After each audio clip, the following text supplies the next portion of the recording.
नमस्कार दोस्तों, कानून का दरवाजा चैनल में आप सभी का स्वागत है। आज के इस एपिसोड में मैं आप सभी को जानकारी दे रहा हूं कि यदि 50 वर्ष पूर्व या उससे भी अधिक समय से किसी व्यक्ति ने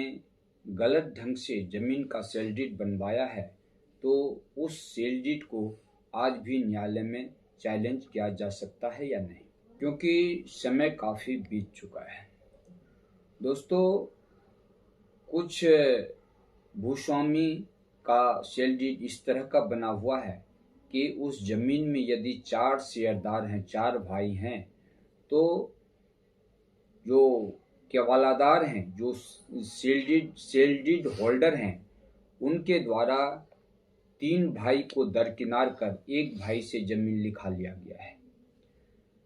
तो इस तरह के जो पीड़ित व्यक्ति हैं, यदि उनके हिस्से की जमीन उनके भाइयों ने बेच लिया है, उनके दादा ने बेच लिया है या चाचा ने बेच लिया है,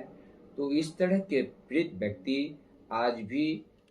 उस केवाला को चैलेंज कर सकते हैं और न्यायालय में मुकदमा दायर करके अपना शेयर प्राप्त कर सकते हैं। कुछ लोगों का सेल डीड इस तरह का बना हुआ है कि जमीन किसी और व्यक्ति का है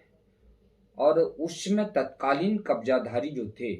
उनसे उन्होंने जमीन खरीद कर लिया है गलत ढंग से, या फिर किसी दूसरे व्यक्ति को खड़ा करके जमीन खरीद लिया है, या फिर किसी का जाली सिग्नेचर करके सेल डीड बना लिया है। और ऐसा करने से काफ़ी समय बीत चुका है, 50 वर्ष या उससे भी अधिक समय हो रहा है, और अंचल कार्यालय या तहसील कार्यालय को मेल मिला करके इस अवैध केवाला के आधार पर उन्होंने अपने नाम से म्यूटेशन भी करा लिया है और आज तक उनके नाम से लगान रसीद ऑब्टेन हो रहा है। तो इसमें मेरा कहना है कि काफ़ी लंबा समय बीत जाने के बाद भी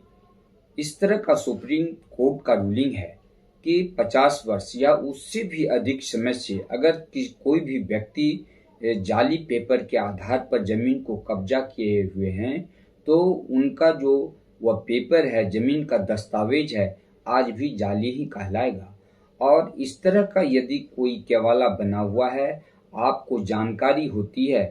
मैं अपने दर्शकों से कहना चाहूँगा कि यदि उनके साथ इस तरह की घटना हुई है, उन्हें पता चला है कि उनका जो ज़मीन है वह फर्जी केवाला के आधार पर किसी व्यक्ति द्वारा कब्जा किया गया है, तो उन्हें मैं एडवाइस करना चाहूँगा कि वे सर्वप्रथम उस जाली केवाला का सर्टिफाइड कॉपी प्राप्त करें और केवाला प्राप्त करने के बाद आप न्यायालय में सीधा उस सेल डीड के खिलाफ मुकदमा दायर कर सकते हैं और इस तरह से कानूनी कार्रवाई करके आप अपने खोई हुई संपत्ति को पुनः प्राप्त कर सकते हैं। तो दोस्तों, आज के इस एपिसोड में बस इतना ही कहना चाहूँगा। फिर अगले कानूनी वीडियो का आप इंतज़ार करें और अंत में आपसे कहना चाहूँगा कि यदि आप हमारे चैनल पर नए हैं तो हमारे चैनल को सब्सक्राइब करें और यदि इस तरह के वीडियो आपको पसंद आते हैं तो इसे लाइक करना न भूलें। धन्यवाद।